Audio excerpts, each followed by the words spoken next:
Right, hi guys, I know it's been forever.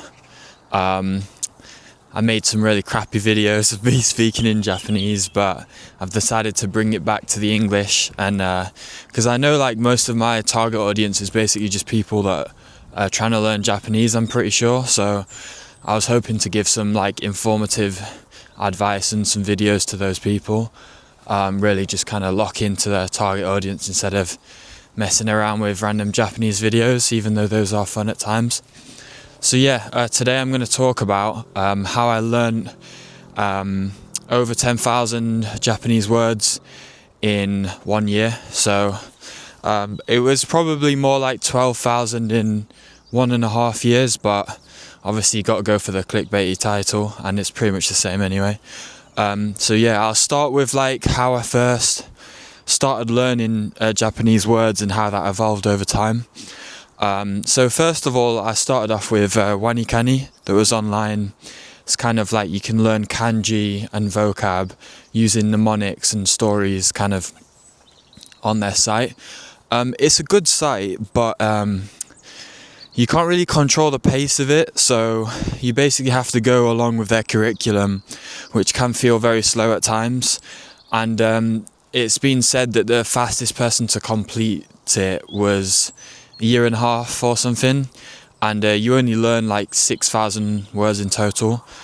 So then I kind of thought pace is a bit slow, and then came across something called AJAT, which is all Japanese all the time. Quite a few of you might have heard of it or might be doing it right now, and others won't have. But the general principle is that if you get 10,000 hours of immersion and you learn 10,000 sentence cards, then you should get to fluency. So one thing I will say about that, those two rules, are the fact that 10,000 hours takes a lot longer to reach than 10,000 sentence cards does, especially if you go at a similar pace to what I did with the sentence cards. So really, I would not worry about the 10,000 hour rule at all. I actually set my target at 2,000 hours for 2 years, and I ended up achieving that at about 2.5 year mark, and that in itself was a massive achievement for me. And say for example you get to 2,000, you might not be quite fluent yet, but then you're just going to continue anyway because you've already got to that point. So there's no point putting too much emphasis on 10,000. But yeah, back to the main topic of the video, which was the 10,000 sentences. So I decided, right, I'm going to give this a go. Now, where do I start? So one thing I would recommend to all of you is use the Tango JLPT decks. Some people don't like pre-made sentence cards, but I would say they're very useful because it basically reduces the friction of getting into revision. All of this, by the way, should be, or most likely should be, on Anki. I think Anki is the best platform for revision and cards. It's just kind of, it has it all in one, and it can feel a bit slow at times. Not slow, it can feel a bit monotonous, but it's just the most efficient method, I think. So if you get the JLPT Tango decks, you can either pay for the book and then get it that way, or do it through dodgy methods, but I won't talk about that. And then just get started. So when I first started learning these sentences, I was quite intense with it, I would say. I was on my summer holiday when I was at university, and I just had like all the time in the day, so I was doing like 8 hours a day of like Japanese revision or Japanese learning, so immersion, all sorts. But I think I was doing 50 new cards a day, so 50 new sentences a day, and that came to about 3 hours a day. But one thing I'd say is, don't do so many cards that you're not going to be able to stay on top of it.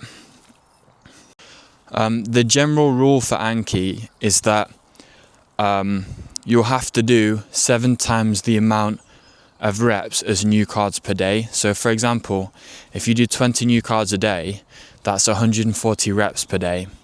And on average, you'll be looking at about 15 to 20 seconds per rep.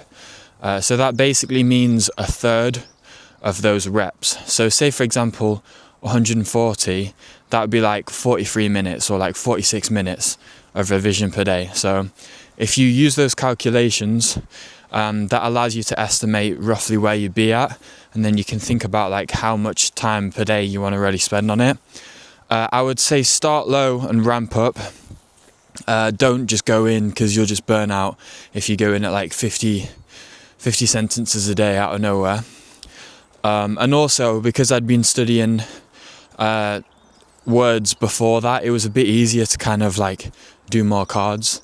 But as a general rule, most stage app people do about 5 to 10 per day, I reckon. So, but I hit it hard. And then when I was at uni, I had enough time in the day to do about an hour or to an hour and a half of Anki per day. So that basically meant I was getting through about 20 per day when it was term time. So there's different approaches to Anki, and certain people have different methods of like staying motivated with it. But I think with me, it was more of a kind of brute force method in terms of motivation. Like I basically made it such a strong habit that it would feel kind of wrong to have not done my reviews. And I think at times it got quite obsessive. Like I remember when I was at uni, like if there was a night that I'd literally gone out to a club and got back and still hadn't done my reps, I'd be like drunk as hell trying to complete like 100, 200 Anki reps at like 3 a.m. in the morning before it reset at like 4 a.m.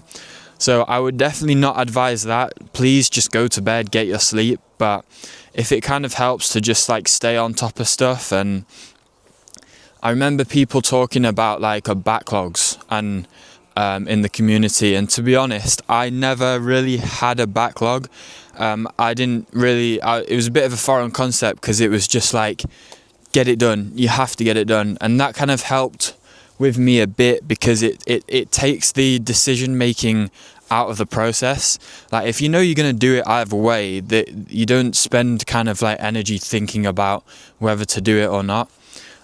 So honestly, I would say my personal recommendation is just do it. Like get it done. I spent about 1.5 years like intensely doing Anki reps, and then I just quit completely. Like I think when I was at the 12,000 to 14,000 mark, I literally just like felt like I didn't really need it anymore, because I'd boiled the kettle. Like I remember like Katsumoto, I think it was always talking about the analogy of like learning a language is like boiling a kettle. So if you take heat off the boil, like it's just going to get cold again.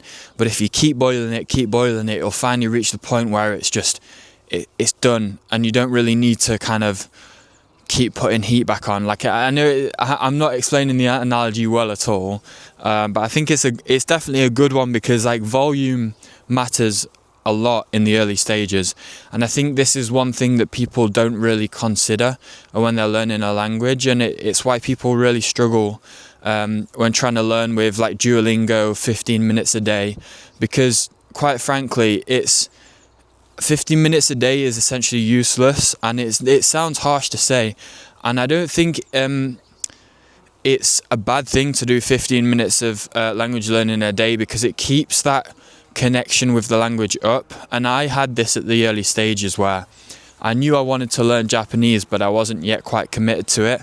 But doing it every single day or staying consistent with it kept it in my mind that, yeah, this is a language that I want to stick with and I want to learn in the long run. So yeah, that's my opinion on kind of all in moderation. So I've waffled a bit, but this is the general approach I would take. I would find the JLPT Tango decks, and what I did was I just completed N5, N4 and N3. You can do N2 if you want, because I think they do have a deck for that out now. But at that point, I think you're fine to just start sentence mining. And with sentence mining, people do it in different ways. Some people do it manually. They find a sentence, they somehow get the audio, or they just write the translation on the back. But what I did was I used Migaku for like the whole thing. And Migaku's great. I think Language Reactor is also quite good. I've heard about that, and that's maybe a free version.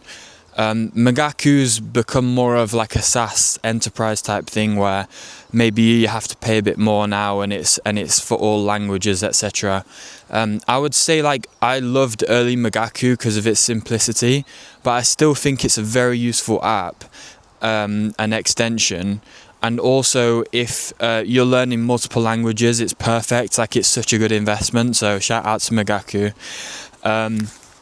And then basically, what I would do is, as you're watching Netflix, YouTube, just keep it running. And then every time you see a sentence that you almost understood, so it's N+1, which is just like, if there's a sentence where one of the words you didn't understand, but you understood the rest, then record it. I would say it doesn't necessarily have to be that strict. Like, there was sentences that I would mind that I didn't know like 2 or 3 of the words, but I knew because I had an accumulation of sentences that by the time I came to that sentence, I might know the other 2 to 3 words. So don't be too strict with it. Just like, I would go for the volume method, because you always want to have sentences to go through. I think the worst thing would be to like finish all of your new cards for the day and then realize you've got no new sentences. Like, I think that's just it's not a bottleneck that you want to have. So yeah, mass, get as many as you can. Think of it like Pokemon, like you got to collect them all. It's proper nerdy stuff, but it's what it is, isn't it? That's why people like learning languages. So yeah, what I would do is, I had this schedule where I was basically mining for 1 hour a day and doing Anki reps for 1 hour a day, and I found that was the right balance, because I'd be able to mine at least 20 cards per day, normally like 30 in an hour, and then if you're going through 20 cards a day, then you're accumulating an extra 10 per day. So yeah, I would advise that. And then just keep going. Like, that's literally all it takes. Like, there's no more advice I can give you other than do the N5, N4, N3 decks, then move on to sentence mining and just keep going. And then when you feel like you don't really need Anki anymore, you can ditch it. One thing I would say in terms of ditching Anki is, I would only advise ditching it if you feel like you're getting the same kind of new words and revision from something else. And in my case, it was just from reading, because I found that I was spending like an hour on Anki that I could have been spending like reading additional books and stuff. So I thought that would be more efficient. But if you're not doing that and you prefer Anki, then by all means stick with it. I know there's people that have stuck with Anki for like years and years, and it's worked really well for them. So yeah, so that's all the advice I can really give on sentence mining and learning as many words as possible. And I hope you guys have good luck with it, and let me know what your progress is in the comments. Thank you very much. Bye.